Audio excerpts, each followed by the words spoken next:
And the Radio Vet with Dr. Kelly is back on the air. And thank you for tuning in. And we talk about all the little critters in our life on this show. And we have a real vet. We fired the fake one.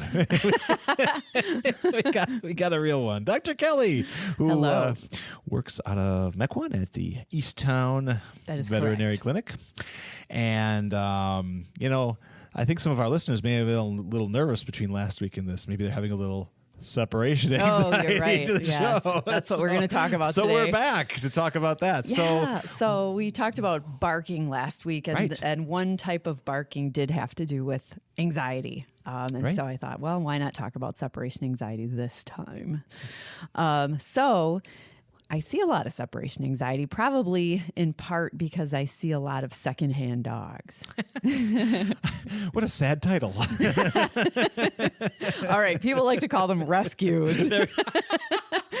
Most of them were not actually rescued from a dire situation. No. They just were, at a fairly nice shelter. Someone gave them up, but they didn't really need to be rescued from death or anything. Rescued from one blanket and went to another. Yeah. So, but that is our common term now, is a rescue. Yeah. And so dogs who have, were born, they had a litter, they went to a home, they, developed normally, forgot about their, original home where they were born and, bonded with their new owners.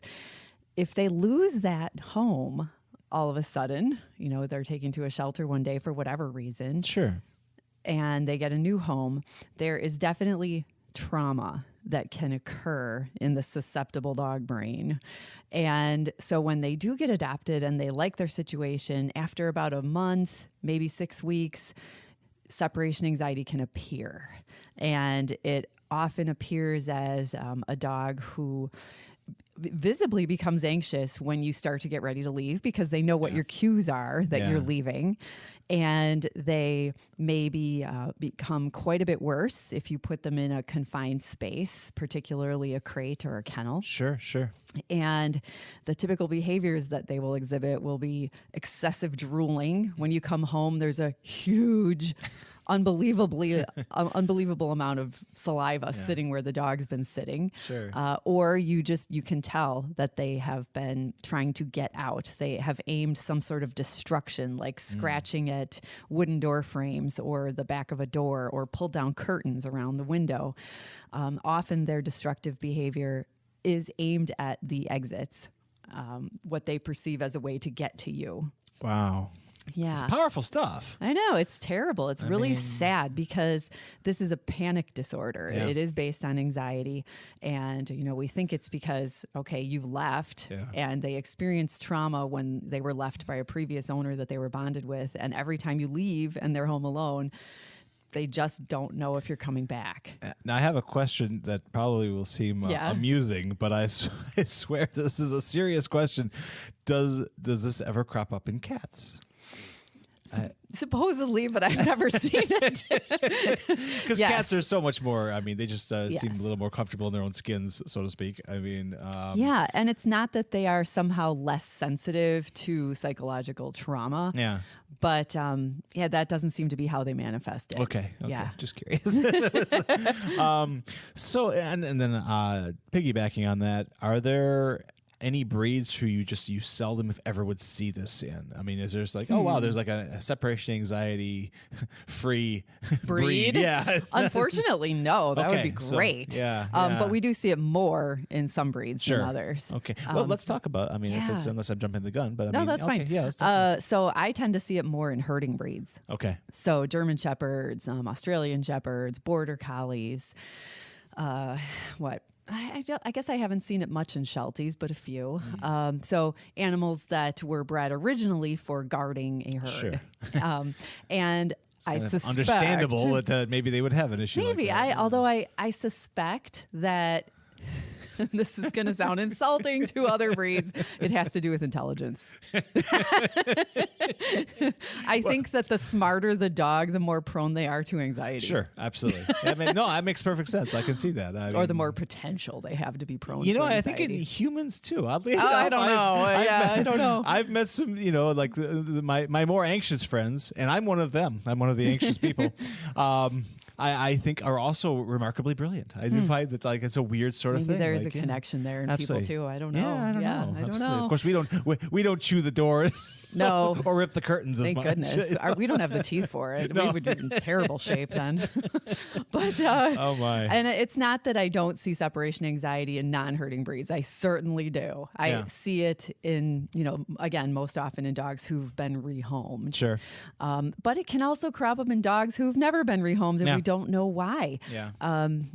I once had a dog from a shelter personally who only had one, previous owner, but they gave it up because it developed separation anxiety. Oh, boy. They couldn't deal with it. Yeah. And jeez. And honestly, I understand because it's horrible to try to live with, and they can literally do thousands of dollars of damage in one day. Sure, absolutely. Yeah, to your home. We're dealing with this a little bit right now with our new girl, this little Maltipoo. I mean, and how old is she? She is about, I'm going to say, heading into 3 to 4 months in that area there. Okay, so that's really young. Starting to develop. I mean, she hates when I sprung her from her kennel, and I just kind of closed the kitchen door. Now we have this nice sliding door. It's a wooden door, so I suspect I'll be doing some. But her claws are so minuscule. She's again, she's not doing a lot of damage. 2.5 pounds of dog there. Oh, well. Yeah.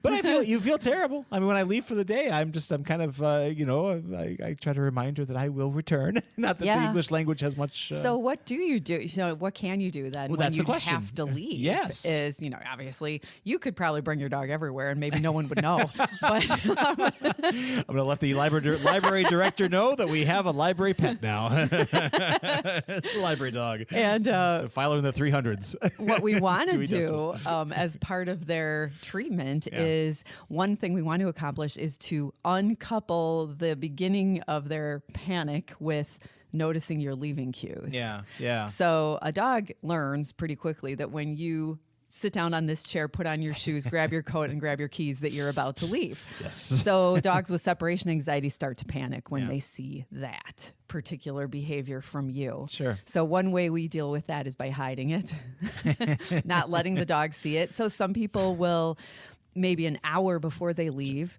they'll put their purse and their keys in the garage, come back in, do other things. And another way to, unhook or disconnect their panic from those cues is to purposely, sometimes when you are not leaving, you are staying home, you sit down on that chair, you put on your shoes, you grab your coat, you grab your keys, and then you go sit on the couch and watch TV. Watch television. You fake them out, in other words, so that they learn that every time they see these things, you're not necessarily leaving. That's not that's not a law. Yeah, that's good advice. So that's one goal. Yeah. Another goal behaviorally is to build up their confidence about being alone. Mm-hmm. And you may have to start by picking a room in your home, throwing some treats in there, letting them run in there to pick up the treats, close the door, open the door, literally don't even count to 1 before you open the door. And because they haven't had a chance to display any anxiety, you praise them. Oh, sure. And then you try this exercise, many times over, like, say, 5 minutes, over weeks. Yeah. Maybe, hopefully every day or at least several times a week. And you slowly increase the time. Okay. And they learn that, you're always going to open the door and be there. Yeah. Yeah. So with this, with the separation anxiety or SA, gotta shorten it. You don't see it manifest right away, like you said. I mean, it takes them a while to become hyper attached. Yeah, it usually seems like about 4 to 6 weeks in my personal experience. Yeah, someone adopts a dog. The first 3 weeks are great. Yeah, it's a sunshine. And then problems start to happen because they've become attached. Yeah. Before that, you were just another stop, and they didn't know if they were really staying. Right. Do they? I mean, this is a more of a esoteric question, I guess. But I mean, do they know or have proven that dogs have memories of their prior living arrangements and their prior owners? And do they, I know it sounds a little strange, but do they miss them? I mean, is that what's going on there, or is it just something a little more abstract? I think it's more like grief. Okay. Yeah, like they probably have come to the realization that they're never going back. Oof. Yeah, that's pretty stark. Yeah, I can. Jeez. And again, we can't ask them, so we don't really know. No, I know. Like I said, it's an esoteric question. But can they remember? That's a good question. So if someone has lost their dog and then 5 years later got to see the dog, would the dog have any memory of them? This is the $100 question. Yeah, I don't know, but if they do, it's probably very different than ours. Yeah, very different. Probably odor related. I suspect it is scent related, and that there's some like tickle in the back of their brain. Yeah. Like, but they probably don't remember. Oh, we used to do this, right. And I used to live in a 3-bedroom house. You know, used to love. It's not going to be like your memory, right? Yeah, used to love watching American Idol with you back in the day. Awesome. Oh, dogs! You're a fascinating animal. We're going to take a break. We come back. We'll hopefully talk about some more techniques and what we can do about this big problem. Calm down, puppies. We're coming back. I swear, from the break.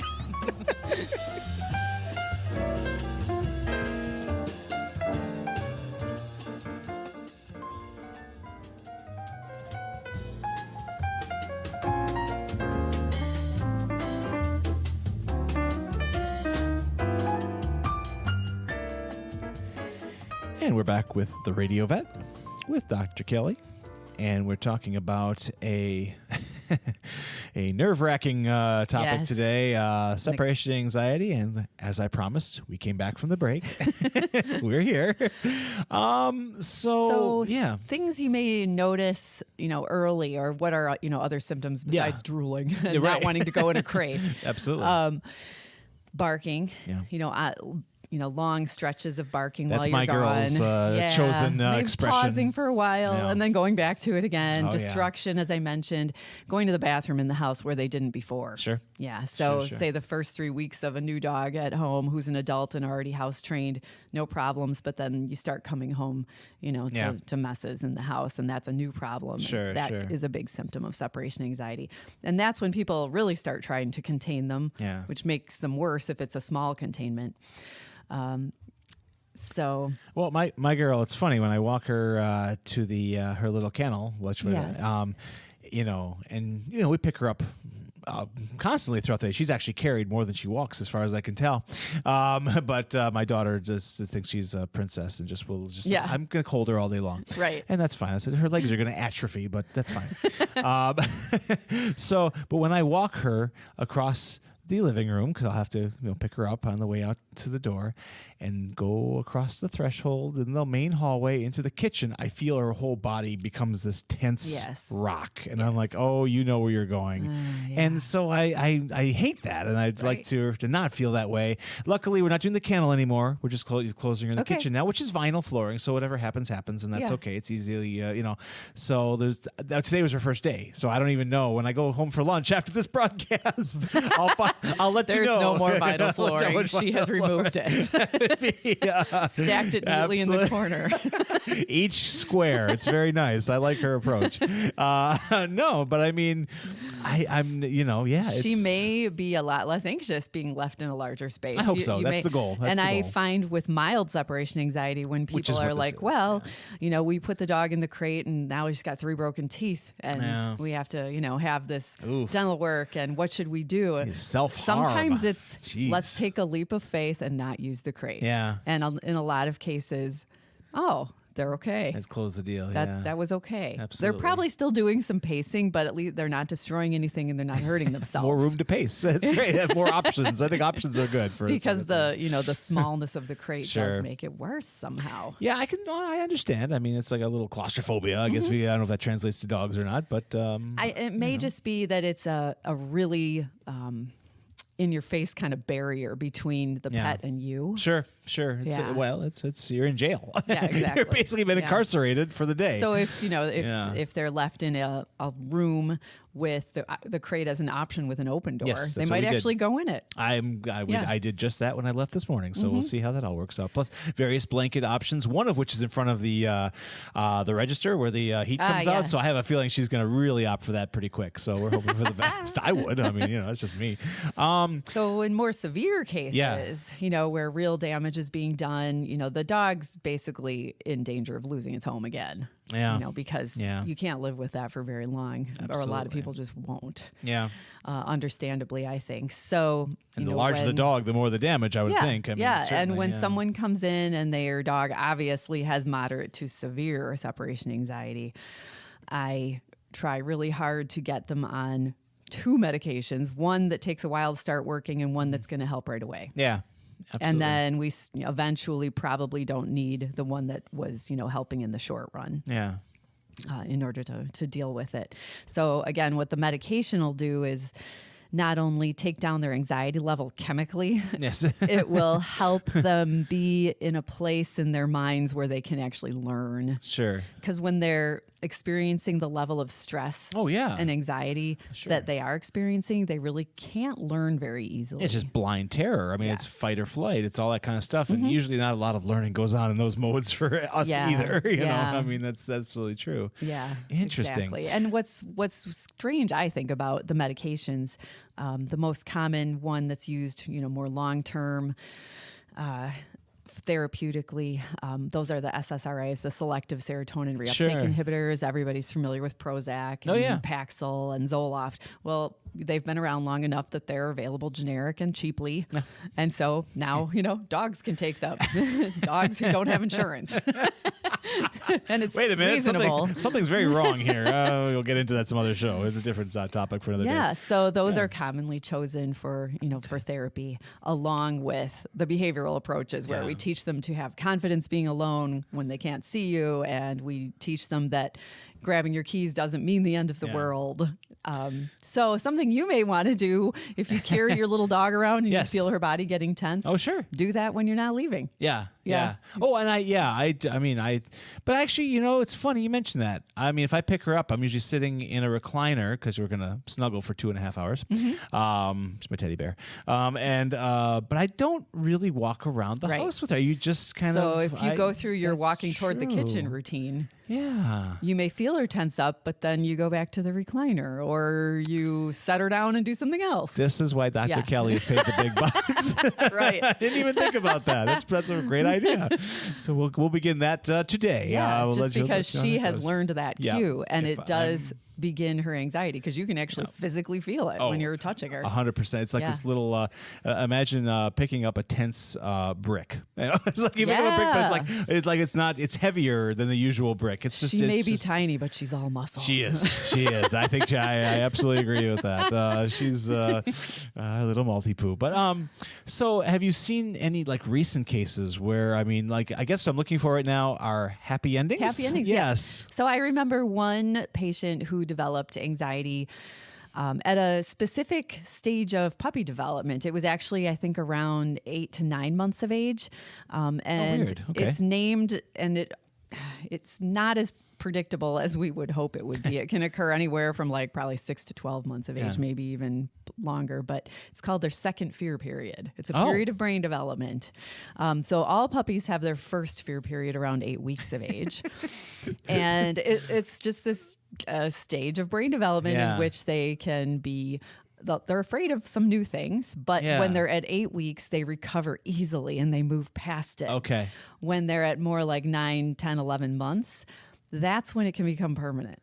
Okay. And so this puppy developed separation anxiety right around 9 to 10 months of age. And we had her on late stage separation anxiety. And How so weird. we had her on, we put her on medication and we changed how she was being kept home, like what she was in as a containment system when she was home alone. And she actually did get over it. She got off medication by 12 months.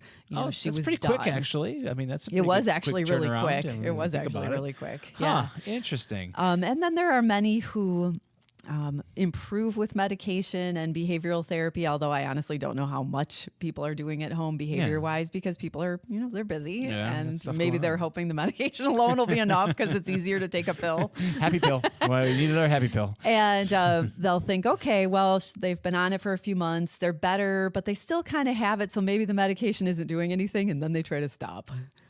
Oh, that doesn't go well in many cases. Oh my gosh! Then they realize how much the medicine was doing. Cold turkey? Like Unfortunately, I think a lot of them do try quitting cold turkey, and that's not a good thing. You have your serotonin level bottoms out, and it's bad.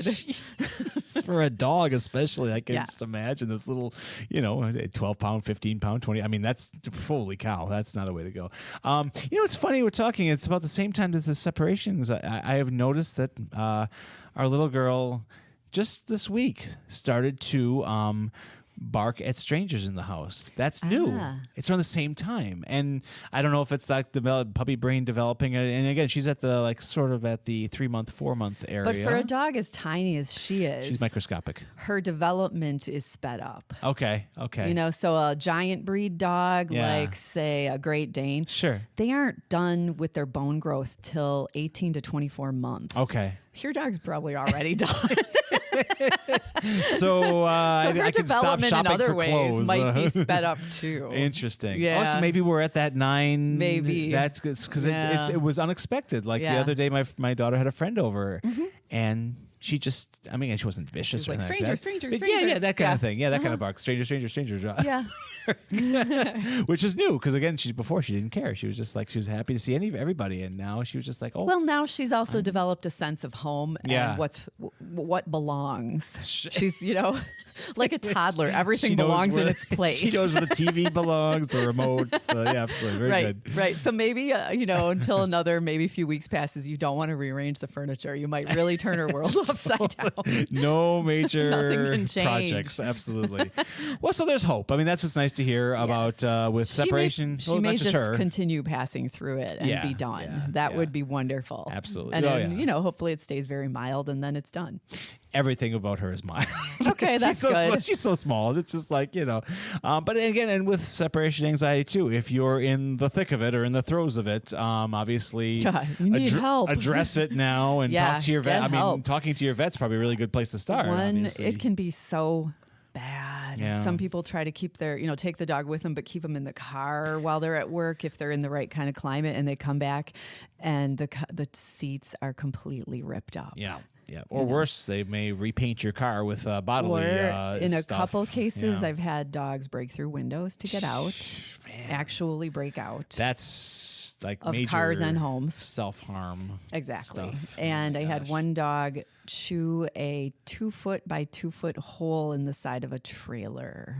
Wow. Yeah. That's not that's some serious jaw stuff going on there. Holy cow. So this is a real panic. It really is. Disorder. And it's not something that is discussed as much as I think people, especially if you're going to like the Humane Society, I bet they don't give you a sheet of paper on separation anxiety. They probably give you a lot of stuff on housebreaking and everything, but they should probably include that because it sounds like a large possibility with a dog you're going to bring home from.